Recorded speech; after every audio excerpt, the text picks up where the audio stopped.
Okay, kita mula. So, untuk hari ni kita akan belajar pembiasan. So, dekat slide pertama ni, cikgu tunjuk macam mana kita boleh nampak pembiasan dalam kehidupan sebenar.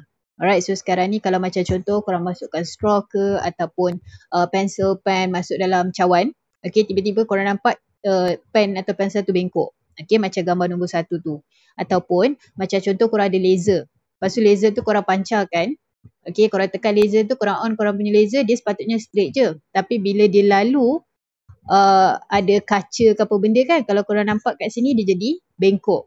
So, nama benda ni kita panggil adalah pembiasan. Ataupun dalam bahasa Inggeris dia, refraction. Okay, so sekarang ni kita akan tengok apa sebenarnya yang dimaksudkan dengan pembiasan ataupun refraction tu. So, refraction of light, okay, ataupun pembiasan adalah disebabkan hal laju cahaya berubah. Okay, so hal laju cahaya berubah. Jadi korang ingat hal laju tu maksudnya ataupun velocity is a vector quantity. Okay, nak test sikit, kalau vector quantity apa maksud dia? Kalau vector quantity, sebab cikgu cakap velocity adalah vector quantity. Apa yang dimaksudkan dengan vector quantity?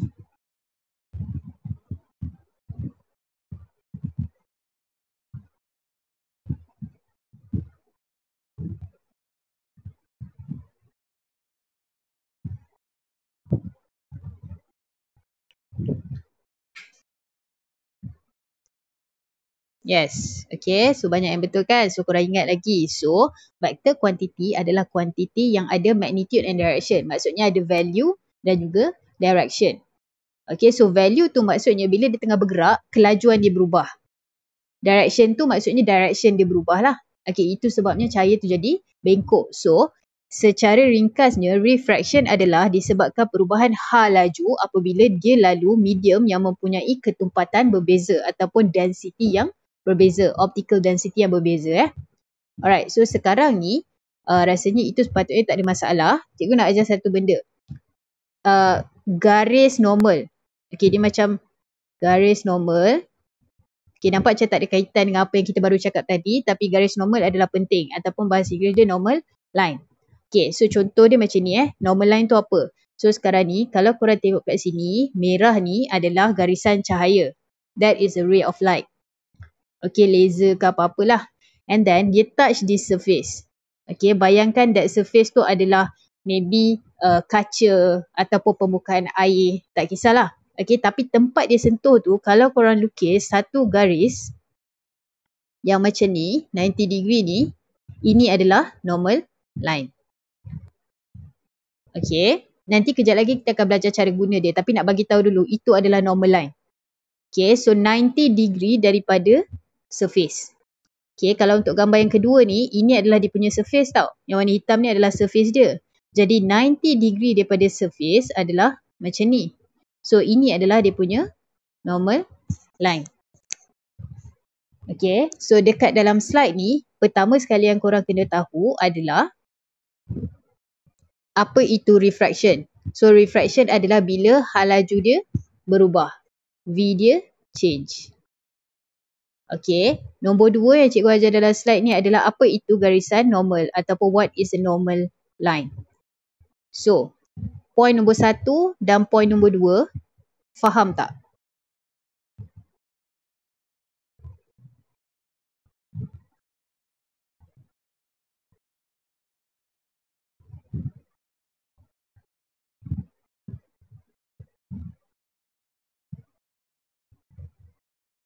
Okay, alright, cikgu padam dulu. Next.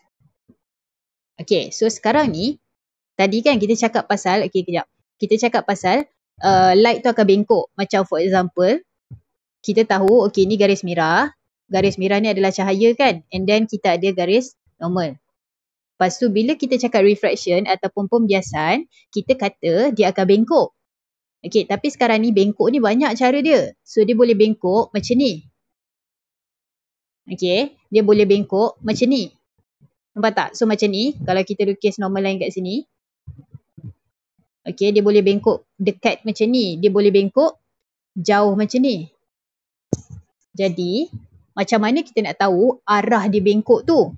So, Untuk tahu sama ada dia bengkok dekat dengan garisan normal ataupun jauh dengan garisan normal, kita ada cara dia. Okay, so cara dia macam-macam korang boleh ingat. Tapi untuk cikgu, cara cikgu ajar adalah ingat, bayangkan macam material tu ataupun bahan tu macam jalan. Okay, bayangkan dia macam jalan raya. Okay, cuba korang tengok gambar nombor 1 dengan gambar nombor 2. Mana satu jalan dia yang jam? Mana satu? Jalan mana yang jam? Banyak kereta. Jalan nombor 1 ke nombor 2? Nombor 2 kan? Okay, so nombor 1 jalan dia clear. Okay, so sekarang ni cikgu nak tanya, katakanlah kita ada water and then kita ada air. Sekejap, air nampak macam air. Sekejap, kita ada glass. Water dengan glass. Dalam kepala korang, yang mana lagi dense? Yang mana lagi tumpat?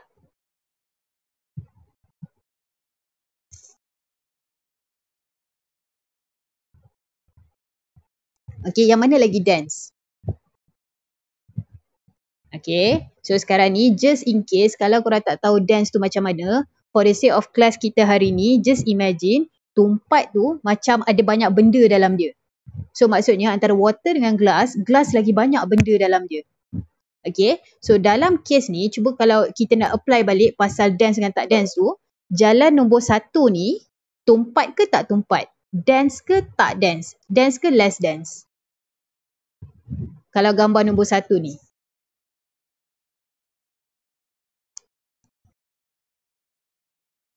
Okay, yes. Less dense kan? Kurang tumpat. Yes, good. Kurang sebab tak banyak benda. Itu yang cikgu cuba sampaikan tadi. Kalau dia banyak benda, dia tumpat. Jadi dia tak banyak benda, dia kurang tumpat. Okay, so maksudnya yang nombor 2 ni akan jadi lebih tumpat. Dia adalah tumpat. So bila cikgu kata jalan jam, dia tumpat. Okay, so sekarang ni kita fikir secara logik katakanlah dekat jalan yang clear. Okay, sekejap Contoh kita buat. Ini adalah garisan normal. Okay, ini adalah kita punya light. Okay, so sekarang ni light ni sekarang dia dekat glass. Maksudnya dia dekat tempat yang dense. Sekarang dia nak pergi dekat water, tempat yang less dense. Maksudnya dia nak pergi daripada tempat yang jam untuk ke tempat yang tak jam.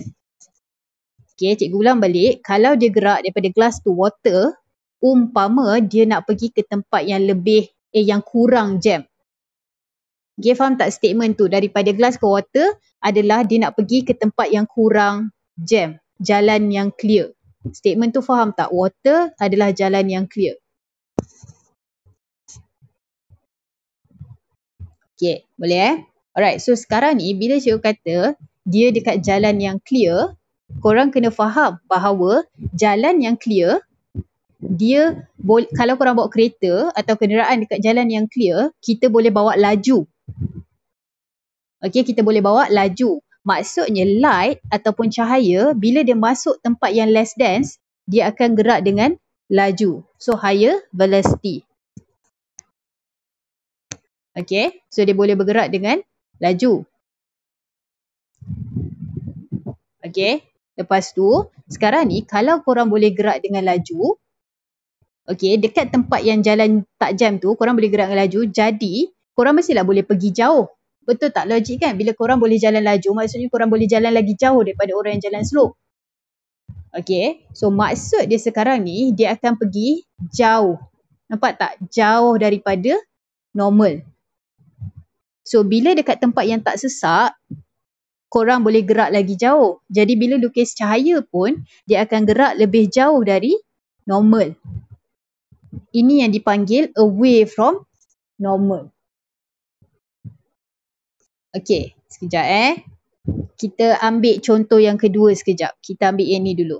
Okay, katakanlah sekarang ni, ini adalah glass. Ini adalah water. Okay, so ni adalah normal kat tengah-tengah. So, katakanlah light datang daripada water. Maksudnya light sekarang dekat tempat yang tak jam. Okay, lepas tu dia nak pergi tempat yang lagi jam. So, tempat yang jalan jam, lagi slow ke lagi laju? Kalau korang bawa kenderaan dekat tempat yang jam, slow ke laju? Slow kan? So bila slow, korang tak lagi jauh. Okay, maksudnya dah sejam pun still masih lagi dekat tempat yang lebih kurang sama. Dekat je korang gerak. Maksudnya sekarang ni, bila pergi tempat yang jam, dia akan mendekati normal. Nampak tak? Dia ke arah sini pula. Itu yang dimaksudkan mendekati normal. Towards normal. Okay. Alright, so yang ini korang tak boleh terbalik tau. So katakanlah, kalau korang memang dah hafal, tak ada masalah. Ni cikgu nak bagi untuk orang yang masih lagi tak sure. Lagi dekat ke, lagi jauh ke. Just ingat, kalau dekat tempat yang tak jam, clear road, dia less dense. So dia boleh pergi jauh. Tapi kalau tempat tu jam, dia dense, dia tak boleh pergi jauh sebab dia slow. Okay. So, setakat ni, faham ke? Oh, kejap, sabar. Apa yang korang kena tahu, nombor satu adalah kalau dia gerak daripada tempat dense ke less dense, jauh atau dekat. Lepas tu kalau dia bergerak daripada uh, less dense ke dense, korang kena tahu dia sama ada jauh atau dekat. Okay, sekejap, sabar. Cikgu test dululah. Okay, sekarang ni imagine dia daripada air, ni air tau, bukan air. Air ke water. Okay, sekarang ni dia daripada air. Kalau dia pergi water, towards ke away from normal? Makin jauh ke makin dekat? From air to water, ya.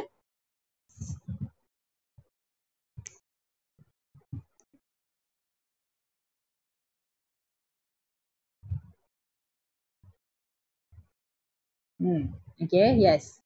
So, daripada air to water, daripada udara ke air, dia akan bergerak mendekati normal. Okay, kalaulah daripada, daripada kaca glass pergi ke air.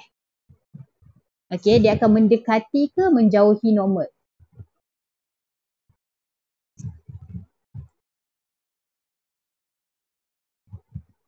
Towards ke away? Yes.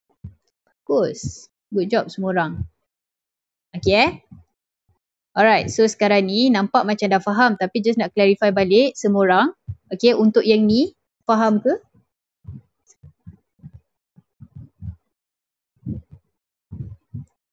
Yes, clear road tu umpama tempat yang less dense, jadi cahaya boleh pergi lagi jauh. Betul tu.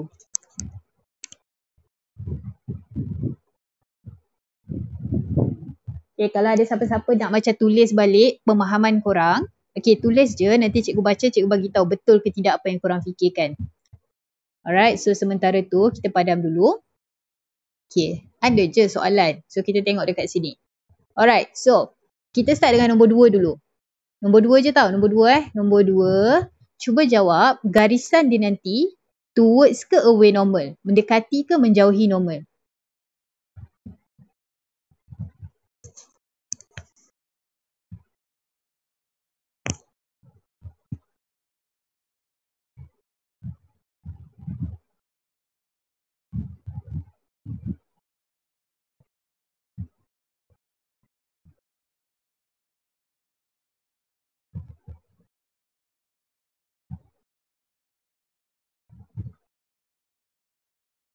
Okay, yes. Alright, betul lah sebab nampak tak daripada udara pergi kaca. So maksudnya dia pergi tempat yang tumpat lagi dense. So jalan lagi jam.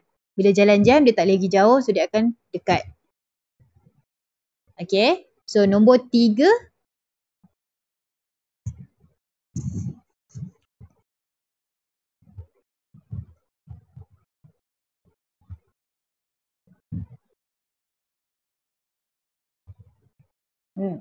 Okay, yes. Sebab logiknya daripada glass pergi air. Maksudnya daripada tempat tumpat ke tempat kurang tumpat. Daripada jam pergi tempat tak jam. So dekat tempat tak jam, korang boleh gerak laju. Bila boleh gerak laju, jauh lah korang boleh pergi. Okay, bagus 2 dengan 3. Sekarang ni nombor 1. Rasa-rasa macam mana pergerakan dia?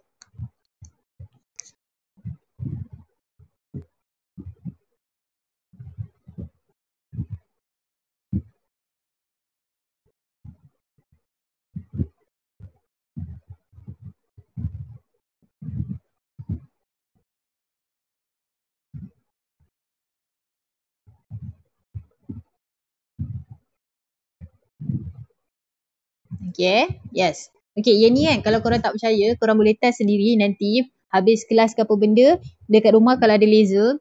Okay, for some reason kalau korang ada laser, try. Ambil lah Tupperware ke bekas air ke apa, cuba korang gerakkan dia betul-betul 90 darjah. Maksudnya masuk tu 90 darjah, dia akan keluar straight juga. Dia takkan bengkok. Sama juga dengan sini. Okay, sorry. Yang ni pun dia tidak akan bengkok. Kalau dia masuk 90 darjah, okay, dia still akan kekal 90 darjah. Maksudnya arah dia tak berubah. Tapi, laju dia still berubah. Maksudnya, kalau untuk gambar nombor 1 ni, okay, daripada air pergi glass, okay, dia akan lagi slow. Maksudnya dia memang tak berubah dia punya arah, tapi dia akan lagi slow. Tapi nombor 4, arah dia still tak berubah, tapi dia akan lagi laju. Alright, so setakat ni clear ke? Boleh faham?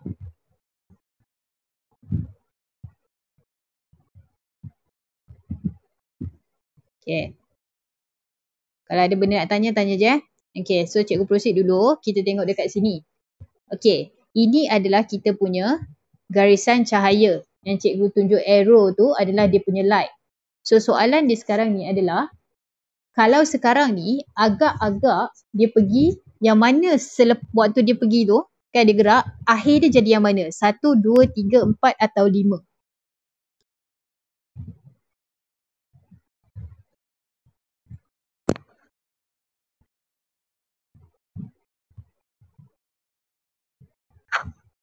Okay, ni cikgu just nak cakap tau, bunyi dia macam simple sangat. Takkanlah diorang buat salah kan. Tapi kan, bahasa Melayu dengan bahasa Inggeris ni, air dengan air, tengok betul-betul sebab ini sekarang cikgu letak warna.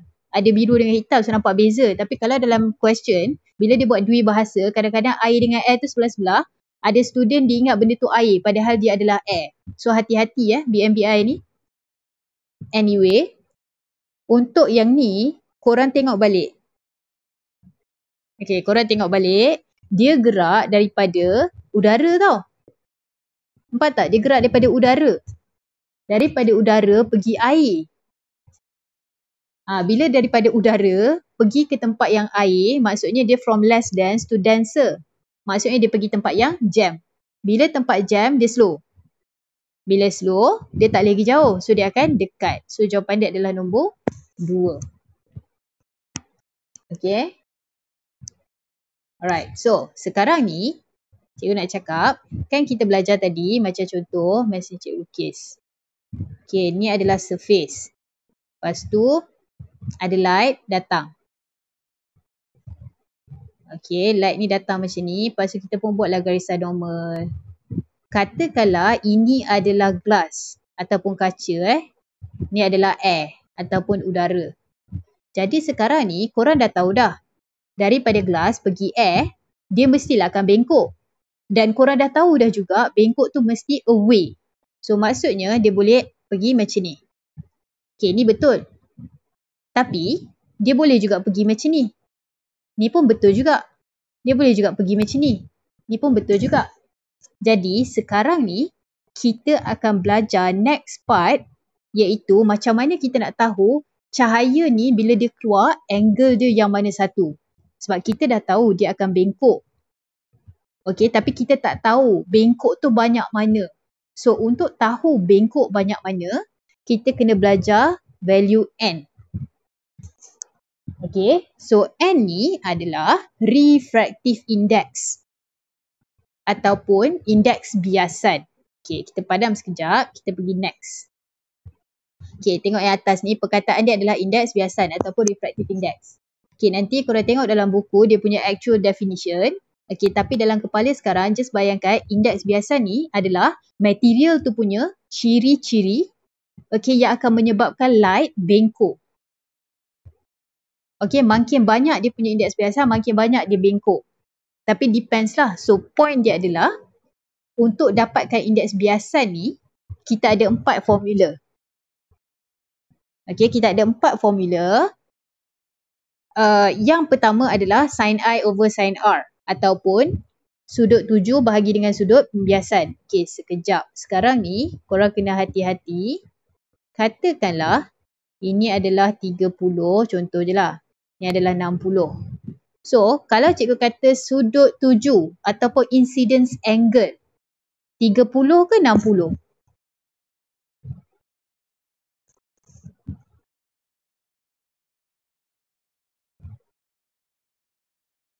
Okay, pastikan Okay, kepada sesiapa yang tak tahu, okay, sudut tuju ataupun incidence angle adalah daripada cahaya pergi ke normal.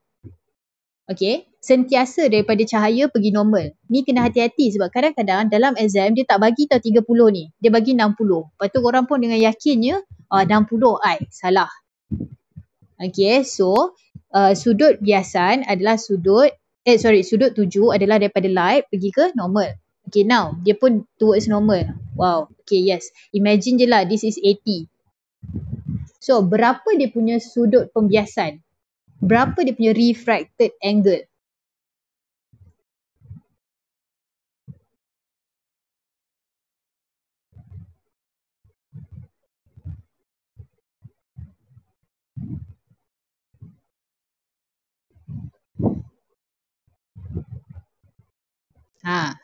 Korang total tu 90 degree Alright, so ingat yang keluar tu, this one ni, angle ni adalah 90 degree tau. So bila dia kata this one is 80, 90 tu lah 80 bukan 100 Alright, so refracted angle ataupun sudut pembiasan, light dia adalah from here, from the light itself sampailah ke garisan normal. Okay, sama macam tadi. Okay, sekejap sebab ada yang tak tahu. So sekarang ni cikgu tunjuk, ini adalah garisan normal. Ini adalah light. So angle daripada light pergi ke normal adalah I. Ni kalau dia masuk lah. Okay, kalau dia keluar, angle daripada light pergi ke sini, normal adalah dia punya R. Itu je. Okay, so itulah dia. Just ingat this one is 90 degree. So, point dia adalah N adalah sin I over sin R. Okay, kesalahan pelajar selalu buat adalah dia terus bahagi I dengan R. Salah. Kena sin I bahagi dengan sin R. Okay, so kesalahan kedua adalah, okay, sekarang ni cikgu nak korang pegang betul-betul, value N sentiasa lebih daripada 1. Sentiasa. Okay, ni pegang betul-betul, sentiasa lebih daripada 1. Kalau lah korang kira, tiba-tiba dapat I kurang daripada 1, mesti korang salah. So, I sentiasa lebih daripada 1. Okay, lepas tu, habis dekat situ, kita try tengok yang kedua pula. N sama dengan C over B. Kejap lagi cikgu akan bagi latihan. Okay, ni just nak bagi kita go through satu-satu dulu. So, yang kedua adalah N sama dengan C bahagi dengan V. Di mana C adalah speed of light dalam vacuum ataupun air. Maksudnya laju cahaya biasalah, 3 darab 10 kuasa 8. Okay, V adalah laju dia dalam medium. Okay, kita dah belajar contoh. Katakanlah, ini adalah air. Ni adalah glass. So, sekarang ni waktu dekat air, speed dia adalah 3 darab 10 kuasa 8. Okay, so bila kita nak buat formula C bahagi dengan V, C tu adalah laju dia dekat dalam air. V adalah laju dia waktu dekat dalam glass. So, dia akan towards normal, tapi laju dia akan jadi lagi slow. So, maksudnya 3 darab 10 kuasa 8 tu bahagilah dengan dia punya laju dekat sini. Korang akan dapat value N. Okay. By the way, katakanlah N tu refractive index, boleh tengok dekat atas. Okay, so katakanlah korang tengah kira. Okay, lepas tu tiba-tiba korang dapat macam cikgu cakap kurang daripada 1. Kurang daripada 1 confirm salah. Okay. Alright, so yang ketiga adalah real depth bagi dengan apparent depth. Korang tahu tak kalau macam contoh korang pergi kolam renang. Okay, lepas tu korang tengok macam lantai dia tu nampak macam cetek je. Tapi bila masuk sebenarnya dia dalam. Okay, so maksudnya sekarang ni bayangkan ni kolam renang. Ni air sebenar dia. Maksudnya ni kedalaman sebenar. Tapi mata korang nampak macam dia dekat sini. Okay, maksudnya korang nampak dia cetek. Okay, so ini adalah D yang besar, kedalaman sebenar dia. Ini adalah yang cetek. So sekarang ni D yang ni bahagi dengan D yang ni, korang akan dapat value N. Okay, so yang last kali kita tak belajar lagi. Okay, so kita hold je dulu. Tapi point dia adalah sekarang ni daripada sini, first kali korang kena tahu setiap satu ni apa maksud dia. Lepas tu yang keduanya, kena pastikan bahawa korang ingat and wajib lebih daripada satu. Kalau kurang daripada satu, mesti salah. Okay, trik dia adalah nombor atas mesti lagi besar daripada nombor bawah. Confirm. Ayo cikgu boleh cakap sekarang, value atas mesti lagi besar daripada value bawah. Okay, cikgu pause sekejap. Cuba korang fikir. Sementara tu, kalau ada soalan boleh tanya. Tapi kalau dah faham, boleh bagi tahu cikgu korang dah faham. Supaya kita boleh proceed. Alright, so kita try buat soalan. Okay, cikgu letak dulu formula dekat atas tu supaya korang macam tak perlu hafal lagi. Okay, so tengok. Macam mana nak kira? Hantarlah jawapan korang. By the way, just sebab banyak orang ni 30 ni yang ni tau. Sebab tak muat nak tulis kat situ.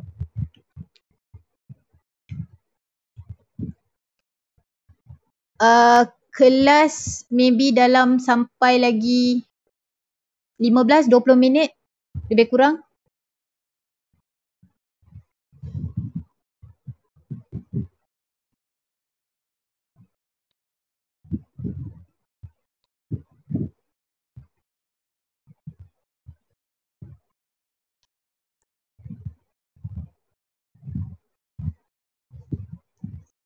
Okay, by the way, biasanya kalau macam contoh value n ni biasanya 2 tempat perpuluhan.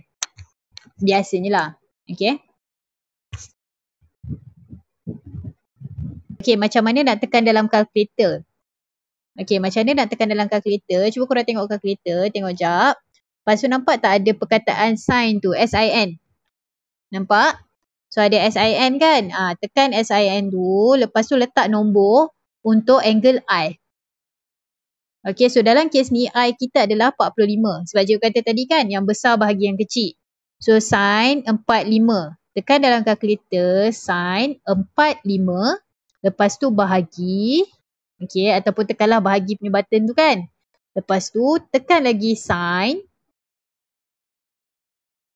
Okay, sekarang ni angle dia keluar adalah 30. Okay, lepas tu tekan sama dengan. Cuba tengok dapat apa.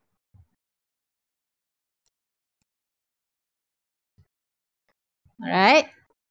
So sepatutnya jawapan korang akan dapat 1.41.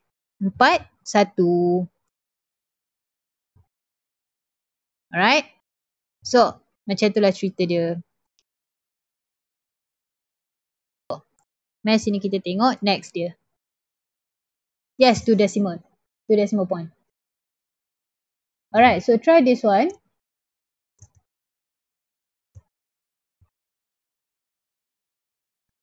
Okay, yes, lupa nak cakap pasal ni. Refractive index tak ada unit. Sebab basically dia adalah ratio, nisbah. So dia tidak ada unit.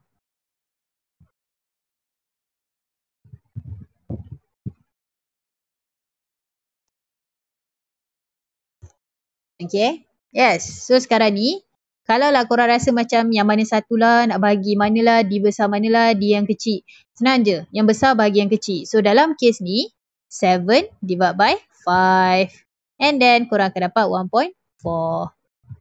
Okay, yes. Ambuh di type. Okay, yes, sure, betul. Okay, alright. So, sekarang ni cikgu just nak tunjuk macam mana cara dia tanya based on different formula. Ni yang basic. Okay. Tak, even dalam exam pun macam ni je sebenarnya. Dia nak tanya lebih kurang. Alright, okay, try yang ni pula.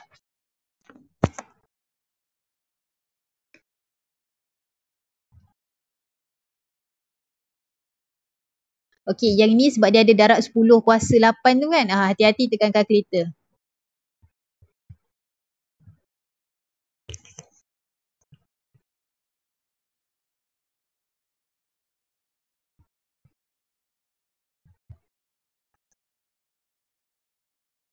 Yes. Alright. Okay, so yang ni sepatutnya 3 darab 10 kuasa 8 bahagi dengan 2 darab 10 kuasa 8.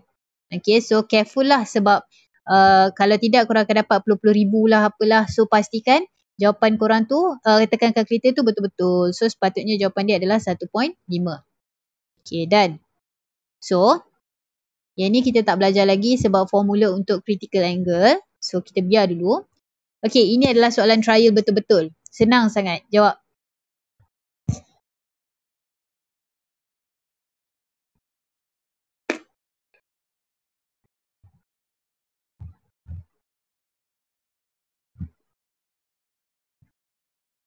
Kan, senang kan. So kita tahu dah dia nampak sengit semua tu kan.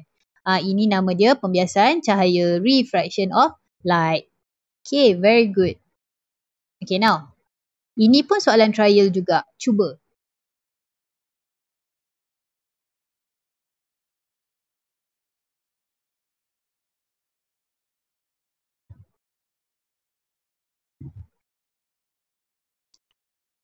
Kenapa dia sampai E jawapan ni? Okay, tak apa. Try dulu. Yang ni. Okay, untuk yang ni. Alright. Dia sama je. Still pakai formula yang sama kan. The N sama dengan D besar bahagi dengan D kecil. Alright. Tapi sekarang ni beza dia adalah dia dah bagi kita N value. So 1.33 equals to dia kata actual depth. Maksudnya D yang besar tu dekat atas ni bahagi dengan sekarang ni kita ada 3 meter. Okay. So sekarang ni ini darab dengan yang ni korang dapatlah 3.99. Dia logik lah sebab yang dalam sebenar ni lebih dalam daripada yang korang nampak. Sebab tu jawapan dia adalah D. Okay. Ni soalan trial sebenar tau. Ni soalan trial faham. Tahun lepas atau 2 tahun lepas. Saya tak ingat. Tapi yes. Itulah cerita dia. Okay. Saya padam dulu. Kita proceed to the next. Kalau ada soalan boleh terus tanya juga. Okay. So ini bukan soalan trial. Ni saya yang tulis. Tapi korang boleh try yang ni. Okay, jangan buat semua dulu. Buat buat A je dulu. Nanti keras serabut. Okay, buat A dulu.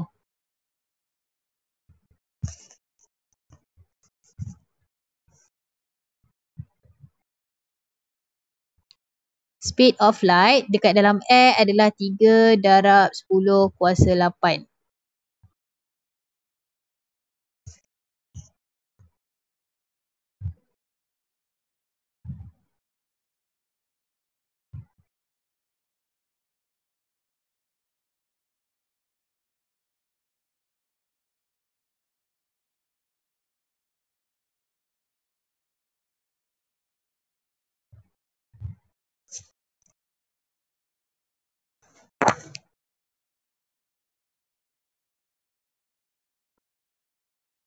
Okay, semua orang try dulu. Lepas tu baru kita proceed. Buat sama-sama kat soalan seterusnya pula.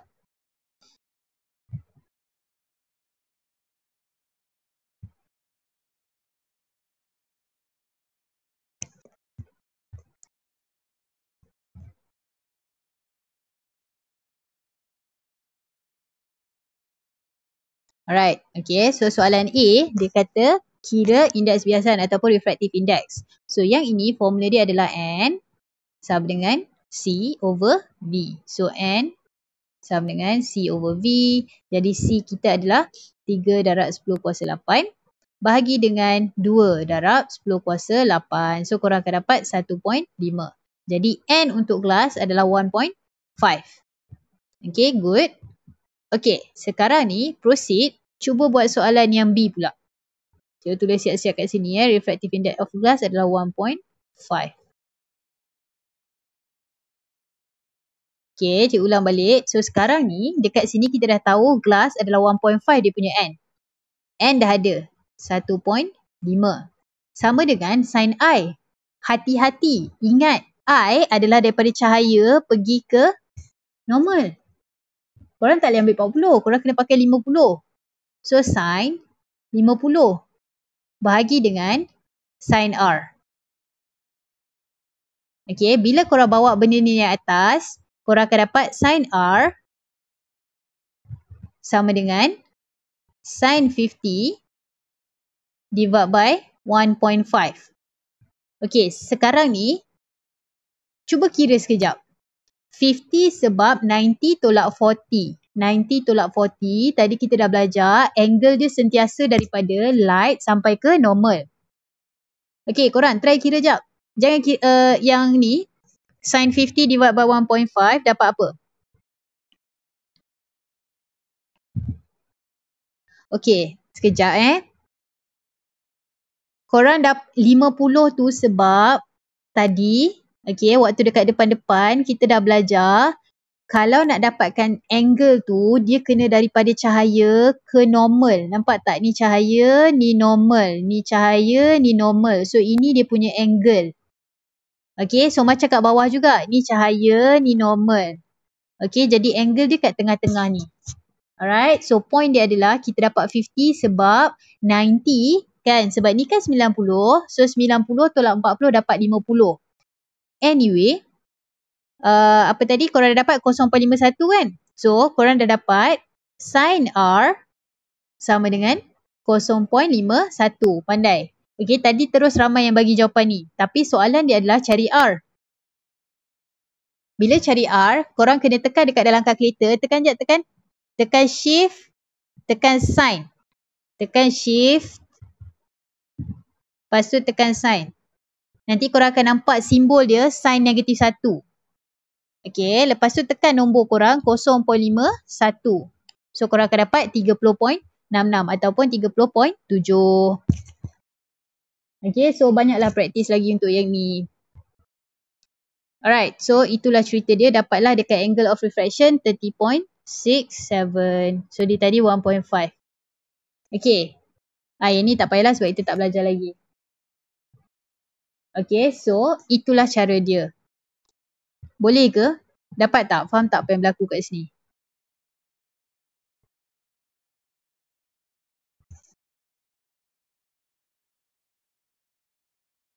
Okay, ni soalan last Try semua orang. Okay, tenang. Try.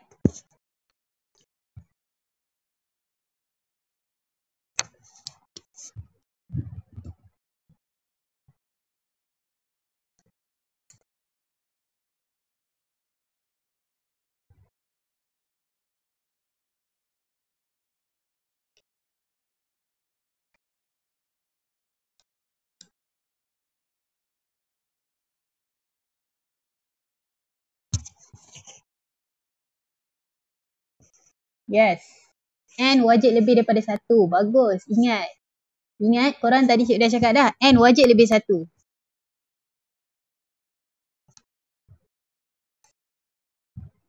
So, tips lain tadi cikgu kata macam mana? Korang dah dapat nombor. So, mesti yang besar bahagi yang kecil.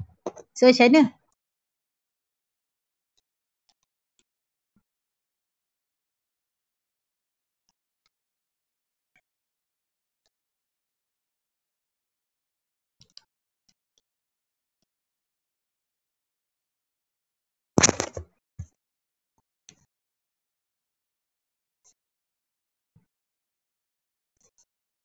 Okay, dapat kan? So, berapakah indeks biasa bongkah kaca itu? Okay, korang nampak macam angle masuk 28, angle keluar 40. Tapi tidak. Sebenarnya formula dia adalah N sama dengan sin 40. Pandai. Bagus tu. Bahagi dengan sin 28. Korang masuklah dalam kalkulator. Lepas tu korang akan dapat 1.37. Alright, macam tu lah cerita dia. Asalkan korang ingat syarat N kena lebih besar daripada 1. Yes, saya akan hantar. Kalau video tak corrupt semalam pun ada tapi video dia tak jadi save. So, yes. Anyway, untuk hari ni kita dah belajar refractive index, kita dah belajar 3 formula untuk cari, kita dah belajar mendekati, menjauhi normal semua tu. So, setakat ni faham ke apa yang berlaku?